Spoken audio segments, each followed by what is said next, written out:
I'm here to speak with the man himself, Mr. Groeneveldt, my first guest 30 years ago. And today now he's an attorney and he's deputy governor. So it's good to see. You know, it's amazing. You were talking about education earlier, but if you don't educate yourself, if you're not a bishop, you can't go anywhere. You can, and you're not going to get anywhere. Yeah, I cannot emphasize enough how important education is. Yeah.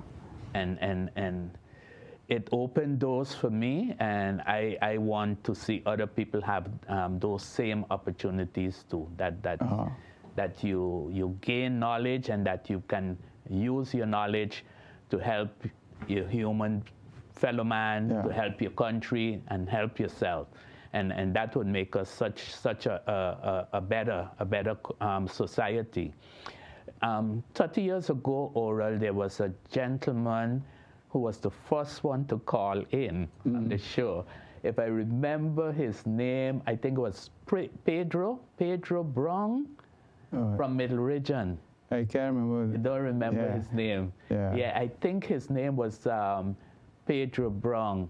Yeah, I don't know if he's looking or listening tonight, but I would like to just shout out to him if he's around, because I remember he was the first one to call in when the phone lines were open. I remember he asked a question, and that was, at that time the show was just a half-hour show, you remember? Yeah.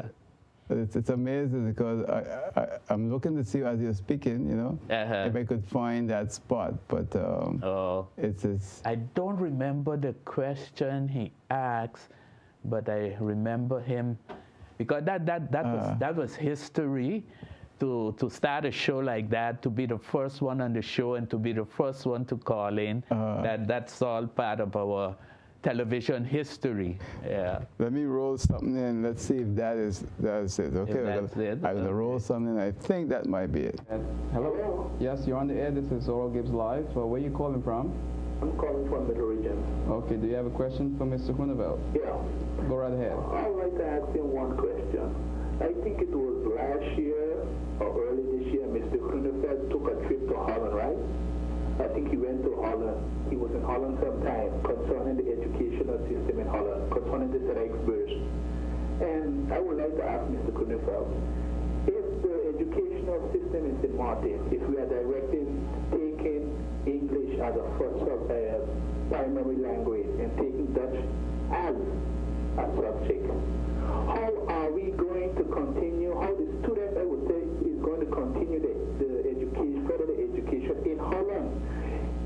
Dutch is such a difficult language. If you have Dutch just as a subject, I don't think the student would be able to match up the educational system in Holland, because Dutch is very difficult. And if you have your main language you give in the school is in English, I don't think, because the student would be able to continue the studies in Holland. Excuse me, sir. So what is the question you have for Mr. Groeneveldt? So I would like to ask him, right? The question is this: if a student completed the education here in St. Martin, right? Is the possibility still open that the student could apply for a scholarship to go in the States instead of Holland? Okay, I'll let Mr. Groeneveldt answer that. Yes, the caller is raising a very, very interesting point and a very difficult point which we have taken under consideration for many, many years now. We have been struggling with this. It is true that if you have an English education with Dutch as a subject, it's going to be virtually impossible for you to continue your further studies in Dutch. So that particular student will have to have the opportunity open to him to continue his studies in the United States, Canada, or any other English-speaking country. Speaking from my experience, and the actual facts show that students who go to school now here in St. Martin go through a Dutch system with English as a subject. When they're finished, they have the choice that they can choose to go to Holland and continue their studies, or go to the United States and continue also their studies at university level.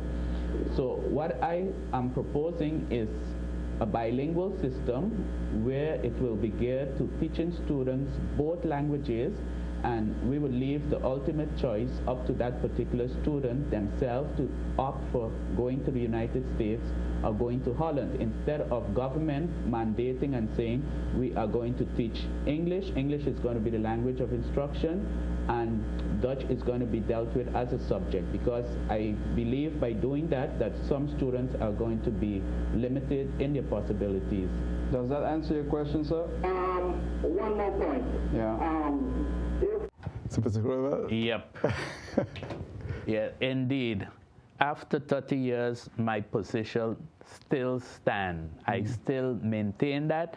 And if we look at what has happened, I just said that by only teaching English, some students going to be limited, and that has taken place.